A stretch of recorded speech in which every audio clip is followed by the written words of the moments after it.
ladies and gentlemen, we're all staying safe and well on another episode of the Premier League years. Yes, we're going to have a look at Newcastle United versus Manchester City, specifically at their place at St James's Park. There will be an overall look at it as well, what we've done, how we've done against them, but we're concentrating on the St James's Park meeting or two in this episode. Of course, since its inception in 92-93 season, we didn't meet that season. We met the season after against Newcastle for the first time. That's when some people thought football started, wasn't it? 92-93. City have spent all but 5 seasons in the top division, and of course, looking at Newcastle, who've not been there all the time themselves, we've met 24 seasons of the 31, so not too bad. We've done okay, haven't we, for 2 small clubs? So we're going to have a look at our record against them and have a look back at a couple of the games as well, 2, 3, 4 of the games as well. Please, if you are new to the channel, push that subscribe button, push the bell notifications, everything. City past and present, of course, and future occasionally as well. So join me, please. Leave your thoughts on this. And certainly any games I mentioned today, any memories you've got, be great to hear from you. I will respond accordingly. Or if you just need me to give you a little thumbs up, I will do that as well. And guys, just spread the word for me. Get me out there. If you can get me subscribers up, I'd be very appreciated. And of course, if you can give me a little thumbs up, even better. Yes, so I'm doing this before City play Newcastle at St James's on the 13th of January 2024. So at that stage, we've met them 24 times at our place, and we met them 23 times at their place, so this will make it 24 all, of course. Our Premier League record in total against Newcastle stands at played 47, won 30, drawn 9 and lost 8, so not too bad. Although obviously the early days it wasn't so good. Away from home, again, early days not so good, recently not too bad. Away, we played them 23 times. We've won 11, drawn 5 and lost 7. So a fairly good record. As I say, that's certainly improved over recent times. Last season it was 3-3, of course, match day 3. We sat top approaching this game, but we'd only played 2. So, I mean, we only played 2 games, so we're doing very well. Played 2, won 2. Newcastle were 5th. They played 2, won 1 and drawn 1. Of course, Ilkay put us ahead after 15 minutes, but Almiron, Wilson and Trippier all gave Geordies a 3-1 advantage by 10 minutes into the second half, so it didn't look good. Haaland and Silva brought it back to 3-3, but no one could find a win in the last 30 minutes of the game.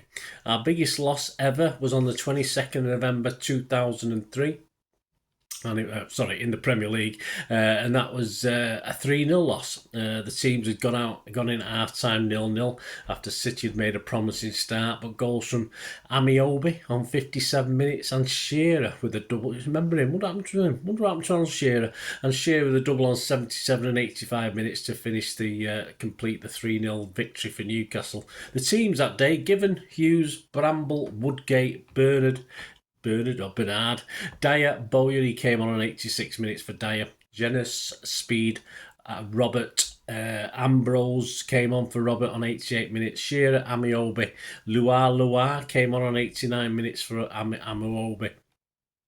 And the subs not used were Harper, Stephen, Caldwell, and booked for them was Bowyer. Yeah, City's team that day: Seaman, Sunji Hyde, Dunn, Distan, Tarnett, McManaman, Bosvelt, Berkovic came on for him on 72, Barton, Sinclair, Fowler, Mackham replaced him on 72, and Elka, Berkovic, Sibierski. He came on in the 88th minute for Berkovic. And our not used subs were Stuhl, Ellegard and Sonny. And booked for us that day were Tarnett and Distan. Good crowd at St James's, 52,159. Of course, that season Newcastle managed to finish 5th and City managed to finish 16th. Not too bad. Our biggest win was 4-0 on the 19th of December 2021. Of course, so only not too long ago now, only a couple of years ago. Match day 17, we were top with 38 points. Newcastle 19th with 10 points. So how things have changed. What's happened since then to Newcastle to book them up? City got off to a dream start after 5 minutes in this game. A clever pass by Alex Zinchenko picked out the run of João Cancelo, and the Portuguese hook cross was left on the near post by both Kieran Clark and Dubravka. I don't know what they were playing at, leaving Diaz the simplest job of heading into an empty net. On 28 minutes, we went 2-0 up with a beautiful goal from Cancelo. He received a pass on the right before drifting inside past Wilcock, cutting back inside another challenge before planting a rising shot into the top left-hand corner from 20 yards. Half-time 2-0. On 63 minutes, Riyad Mahrez put the ball in the back of the net with a sweet close-range volley from Zinchenko's excellent cross.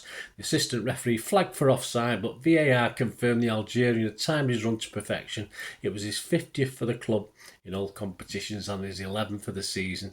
In the 86th minute, the fourth did arrive when Jesus ran around Murphy on the left before finding Raheem Sterling, who tapped home at the far post. Yes, he put it between the sticks, he didn't miss. The teams that day, for Newcastle, Dubravka, Murphy, Clark, Lascelles, Hayden, he was replaced by Longstaff on 61. Fraser, Willock, St Maximum replaced him on 46. Ritchie, Almiron, Hendrick replaced him on 80. Wilson and Joe Linton, their subs Darlow, Shah, Kraft, Anderson, White and Gale. And City's team that day, Edison, Clive, no, Edison, Cancelo, Zinchenko, Diaz, Stones replaced him on 70. Laporte, Rodri, Fernandinho replaced him on 68. De Bruyne, Bernardo, Mahrez, Palmer came on 77. And Jesus and Sterling. Our subs unused were Stefan, Ake, Gundo, Grealish, Foden and Wilson Esbrand. And finally, that brings us to our first ever matchup, of course, with Newcastle United, a league game at St James's Park. It was New Year's Day. Yes, were you there? Did you get up nice and early? New Year's Day 1994. Say this was the second season of the Premier League. It was match day 23. Kevin Keegan, who's rings a bell. Kevin Keegan's Newcastle sat 5th with 36 points. Brian Horton's City sat 17th on 20 points, and we arrived at St James's Park with a bit of an injury crisis. We had a few first teamers out. The Newcastle team that day was Hooper Robinson, he was replaced by Matthew. Beresford Bracewell, he was replaced by Watson. Kilcline, Howie, Lee, Beardsley, Dole, Clark and Sellers. And the City team that day was Tony Colton, Edgill, Brightwell as in the David version, Foster, Kernigan, Vonk, Rocastle, Sharon, he was replaced by Ingebrigtsen, Shutt, Simpson and Lomas. Finney and Dibble were the unused substitutes. So what we'll do, I've got a little scrapbook of this season. We're just going to go over to Paul Hinds, sadly no longer with us, for his match report for the Manchester Evening News. So let's have a look what Paul had to say about the game.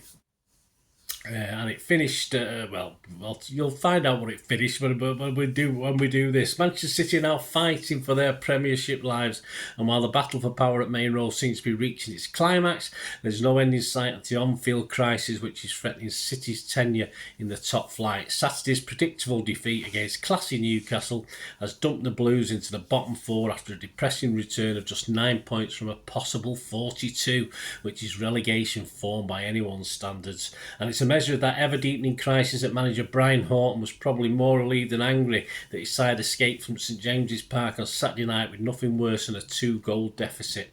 For if ever a team was staring the mother and father of roasting full in the face, it was what was left of Manchester City team against Kevin Keegan's sore away Magpies. With an entire team of senior players sidelined by injury, Horton yet again had to bank on kids to do men's work. Out of his pool of promising but inexperienced youngsters, Horton came up with Manchester-born teenager John Foster for a baptism of fire at the heart of the City defence. Rookie Foster did himself, his manager and his teammates proud as he stood up manfully to a brutal examination from the incredible scoring machine Andy Cole and that ageless master craftsman Peter Beardsley.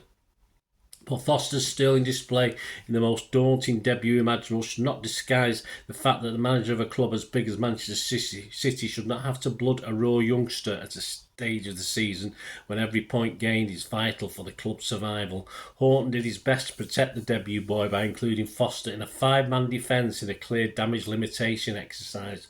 For almost half an hour the ploy looked like succeeding, with the blanket cover affording even the deadly Cole only one shot on target. In fact, it was the Blues who came closest to opening the score inside the first 5 minutes, with Mike Sheron only inches away from connecting with a supercross from City's second debutant on loan striker Carl Shutt. But Horton's understandable safety-first tactics became redundant once Cole inevitably slipped through the net to pick his spot with a free header after Beardsley had cleverly snodded across from the excellent Scott Sellers back across the face of goal. That was King Cole's 27th goal of the season. That is almost an obscene statistic when you consider that Sharon is City's leading marksman this term with a grand total of 6. The last faint chance that the Blues might be travelling back down the A1 with a precious point evaporated just before half-time when hitman Cole looked suspiciously offside, raced onto Lee Clark's through ball to slide home his 39th goal in 37 appearances for the Magpies. A bit like Erling Haaland of the day, isn't he? And if Horton does have millions to spend when and if the Francis League Consortium take over at Main Road, let's hope his first task is to make Newcastle an offer they can't refuse for the striker, who looked like scoring every time he gets a goal in his sights. You never know, do you? Ironically enough, the Blues looked sounder at the back and more potent up front when Horton abandoned his 5-man defence after the break and shoved Dutch's powerhouse Michel Vonk up front to play alongside the eager shot. Yeah, Paul Hince's player ratings for that day, not too bad considering, of course, we lost the game 2-0. Colton got a 7 alongside Edgerley, got a 7 as well. Davy Brightwell got a 6, Foster got a 7. Kernigan and Vonk both got 6s. Rocastle got an 8. Sharon got a 5. Shuck got a 6. Simpson got a 7. And Lomas got a 7. And the man of the match, according to Mr. Paul Hince, can you remember who yours was? It wasn't the greatest game, was it? Man of the match, David Rocastle, flogged himself to keep City going forward. Well, there you go. So a 2-0 defeat on our very first meeting in the Premier League at St James's Park.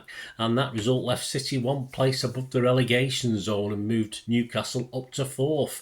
They would, of course, go on to finish 3rd that season and win a place in the UEFA Cup for the following season. We, of course, we sort of recovered, didn't we? We recovered to finish 16th, so it could have been a lot worse. Thanks for joining me, guys, for this look back at Newcastle United versus Manchester City, the Premier League years. Hope you enjoyed it. Let us know any memories you've got. It'd be great to hear from you. And just leave us your comments and thoughts. Until we meet again, that's one thing, don't I? Please stay safe, Blues. Come on, City. Bye for now.